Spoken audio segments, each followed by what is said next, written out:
চরের উর্বর ভূমিতে শীতকালীন সবজি চাষে কৃষকরা সব সময় ব্যস্ত থাকে।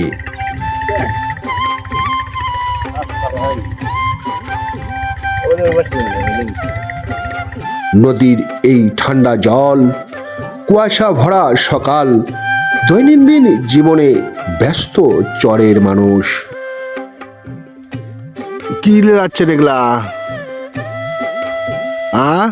কি লিরাচ্ছেন? ওষুন। নদীর একদম কাছের বালুচর ছাড়া প্রায় জমিতেই চাষ করা হয় ফসল। ওই যে বালু তুলছে, বালু। এই নদী বোর্ডিং করা হয়েছে, এই বোর্ডিং থেকেই বালু উত্তোলন করা হচ্ছে।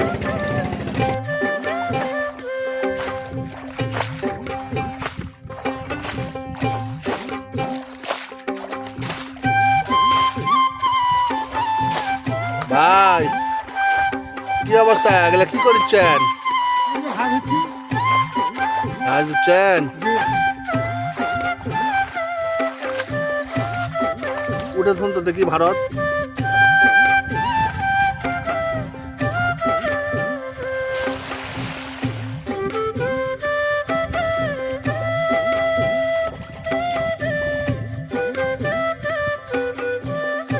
এগুলা কি ঘাস? এগুলা নদীর জল ছিল না, কুল ছিল না, ছিল শুধু ঢেউ। এই কথাগুলো স্মৃতি বা বিষাদের প্রতীক। আসলে শীতকালে নদীতে কোনো পানি থাকে না।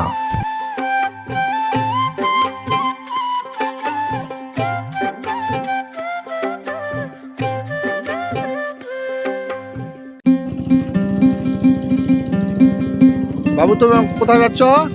আমি স্কুলে যাচ্ছি। কোন ক্লাসে পড়ো? এবার 6-এ। যাও।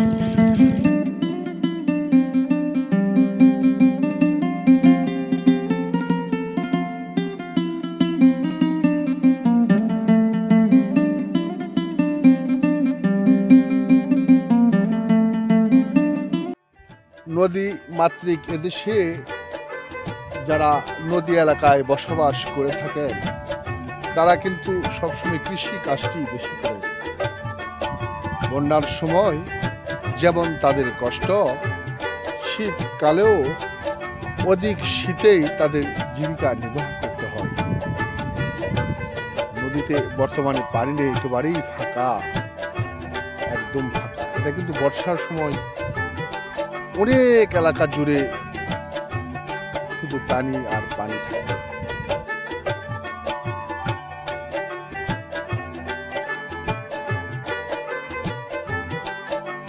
কাকা, আসসালামু আলাইকুম।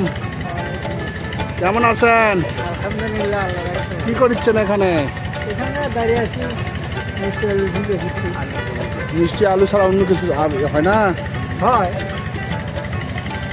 ধানের শুধু মিষ্টি আলু চাষ করেন? নেট কেন? বেসন পারবো তো ওই পারে না দিদি ধানে বেসন পারবো তো আগে একবার পাচ্ছি না, তা হাতে খাইছি, আর একবার আমরা পারে দেখি আর হয়নি। বীজ ধান।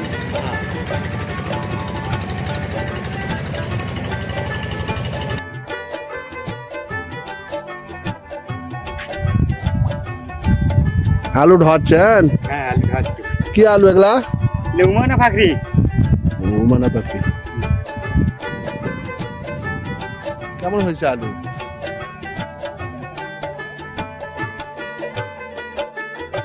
দেখি একটা গাছ তুলেন তো সামনে।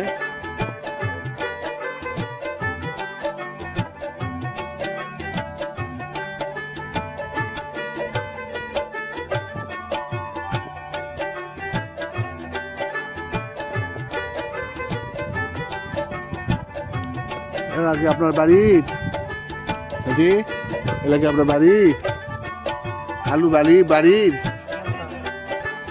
নদীর পাশে পলি মাটি জমা তৈরি হওয়া এই জমি, যা অত্যন্ত উর্বর ও কৃষির জন্য উপযোগী, যেখানে নানা ধরনের ফল ফসল চাষ হয়।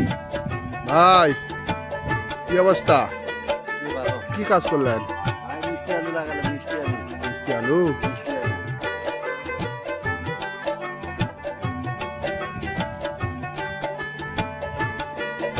করা মানে করা মাথা পেলে বড়ই বৈচিত্র্যময় এই অঞ্চলের মানুষের জীবন।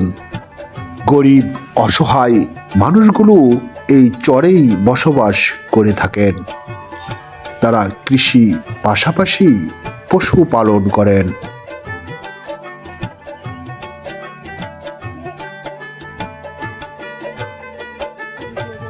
কি তো ভাত খেলেন? করলা আলু ভাজি।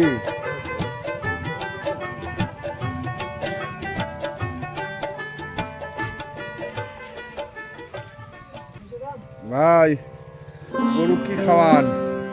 ঘাস খিলাই ফল খিলাই বসে খিলাই নদীর ঘাস খাওয়ান না? নদী থেকে নিয়ে আসলেন?